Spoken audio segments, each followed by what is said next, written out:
Pada hari itu, keluarlah Yesus dari rumah itu dan duduk di tepi danau. Maka datanglah orang banyak berbondong-bondong lalu mengerumuni dia, sehingga ia naik ke perahu dan duduk di situ, sedangkan orang banyak semuanya berdiri di pantai. Dan ia mengucapkan banyak hal dalam perumpamaan kepada mereka. Katanya, Adalah seorang penabur keluar untuk menabur. Pada waktu ia menabur, sebagian benih itu jatuh di pinggir jalan. Lalu datanglah burung dan memakannya sampai habis. Sebagian jatuh di tanah yang berbatu-batu, yang tidak banyak tanahnya. Lalu benih itu pun segera tumbuh, karena tanahnya tipis. Tetapi sesudah matahari terbit, layulah ia, dan menjadi kering karena tidak berakar. Sebagian lagi jatuh di tengah semak duri, lalu makin besarlah semak itu, dan menghimpitnya sampai mati. Dan sebagian jatuh di tanah yang baik, lalu berbuah. Ada yang 100 kali lipat, ada yang 60 kali lipat, ada yang 30 kali lipat. Siapa bertelinga, hendaklah ia mendengar. maka datanglah murid-muridnya dan bertanya kepadanya. Mengapa engkau berkata-kata kepada mereka dalam perumpamaan? Jawab Yesus, Kepadamu diberi karunia untuk mengetahui rahasia kerajaan sorga. Tetapi kepada mereka tidak. Karena siapa yang mempunyai, kepadanya akan diberi, sehingga ia berkelimpahan. Tetapi siapa yang tidak mempunyai, apapun juga yang ada padanya, akan diambil daripadanya. Itulah sebabnya aku berkata-kata dalam perumpamaan kepada mereka. Karena sekalipun melihat, mereka tidak melihat, dan sekalipun mendengar, mereka tidak mendengar dan tidak mengerti. Maka pada mereka genaplah nubuat Yesaya yang berbunyi, Kamu akan mendengar dan mendengar, namun tidak mengerti.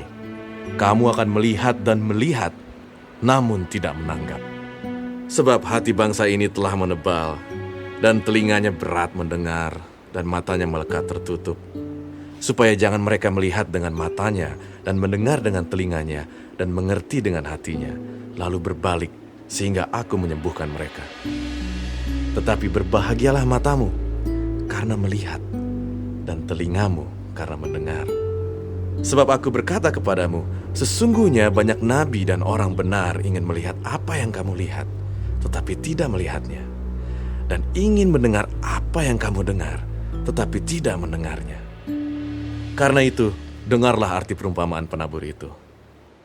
Kepada setiap orang yang mendengar firman tentang kerajaan sorga, tetapi tidak mengertinya, datanglah si jahat dan merampas yang ditaburkan dalam hati orang itu. Itulah benih yang ditaburkan di pinggir jalan. Benih yang ditaburkan di tanah yang berbatu-batu ialah orang yang mendengar firman itu dan segera menerimanya dengan gembira. Tetapi ia tidak berakar dan tahan sebentar saja. Apabila datang penindasan atau penganiayaan karena firman itu, orang itu pun segera murtad. Yang ditaburkan di tengah semak duri ialah orang yang mendengar firman itu. Lalu kekhawatiran dunia ini dan tipu daya kekayaan menghimpit firman itu sehingga tidak berbuah. Yang ditaburkan di tanah yang baik ialah orang yang mendengar firman itu dan mengerti. Dan karena itu ia berbuah. Ada yang 100 kali lipat, ada yang 60 kali lipat, ada yang 30 kali lipat. Yesus membentangkan suatu perumpamaan lain lagi kepada mereka. Katanya, Hal kerajaan sorga itu seumpama orang yang menaburkan benih yang baik di ladangnya. Tetapi pada waktu semua orang tidur, datanglah musuhnya menaburkan benih lalang di antara gandum itu, lalu pergi. Ketika gandum itu tumbuh dan mulai berbulir, nampak jugalah lalang itu. Maka datanglah hamba-hamba tuan ladang itu kepadanya dan berkata, Tuan, bukankah benih baik yang Tuan taburkan di ladang Tuan? Dari manakah lalang itu? Jawab tuan itu, seorang musuh yang melakukannya. Lalu berkatalah hamba-hamba itu kepadanya, Jadi, maukah Tuan supaya kami pergi mencabut lalang itu? Tetapi ia berkata, Jangan, sebab mungkin gandum itu ikut tercabut pada waktu kamu mencabut lalang itu. Biarkanlah keduanya tumbuh bersama sampai waktu menuai. Pada waktu itu, aku akan berkata kepada para penuai, Kumpulkanlah dahulu lalang itu, dan ikatlah berberkas-berkas untuk dibakar. Kemudian kumpulkanlah gandum itu ke dalam lumbungku. Yesus membentangkan suatu perumpamaan lain lagi kepada mereka. Katanya, Hal kerajaan sorga itu seumpama biji sesawi yang diambil dan ditaburkan orang di ladangnya.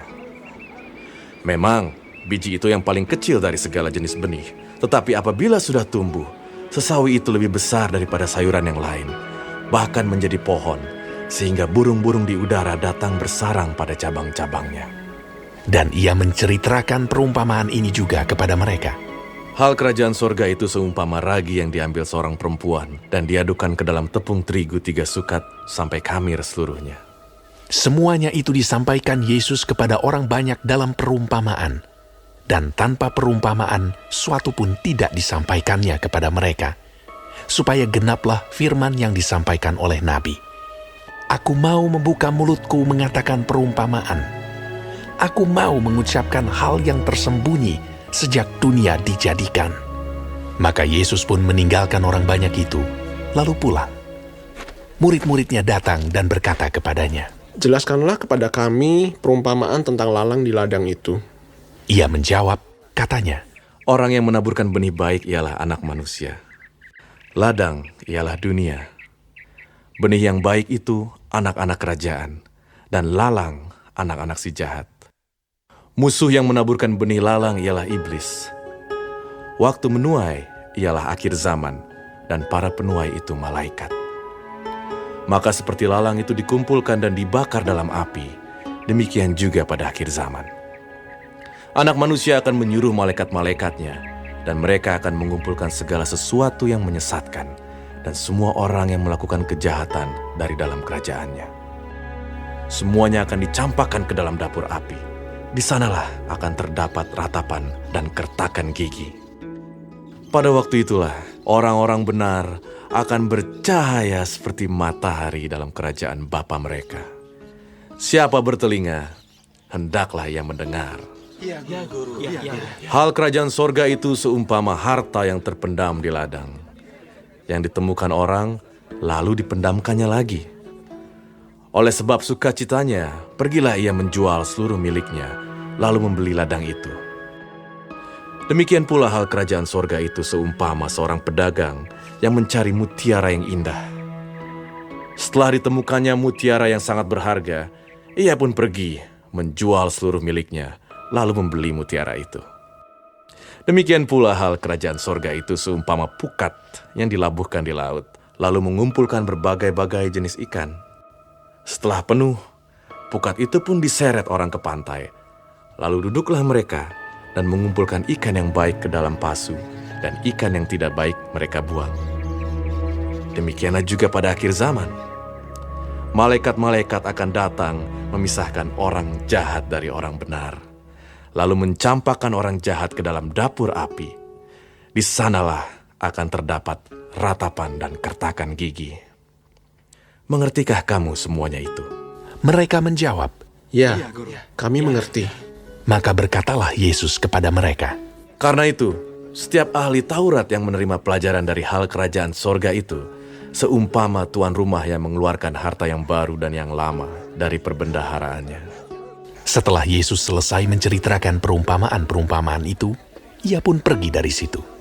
Setibanya di tempat asalnya, Yesus mengajar orang-orang di situ di rumah ibadat mereka.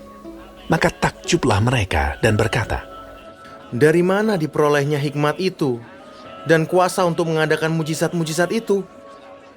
Bukankah ia ini anak tukang kayu? Bukankah ibunya bernama Maria dan saudara-saudaranya Yakobus, Yusuf, Simon, dan Yudas? Dan bukankah saudara-saudaranya perempuan semuanya ada bersama kita? Jadi, dari mana diperolehnya semuanya itu? lalu mereka kecewa dan menolak dia. Maka Yesus berkata kepada mereka, Seorang nabi dihormati di mana-mana, kecuali di tempat asalnya sendiri dan di rumahnya. dan karena ketidakpercayaan mereka, tidak banyak mukjizat diadakannya di situ.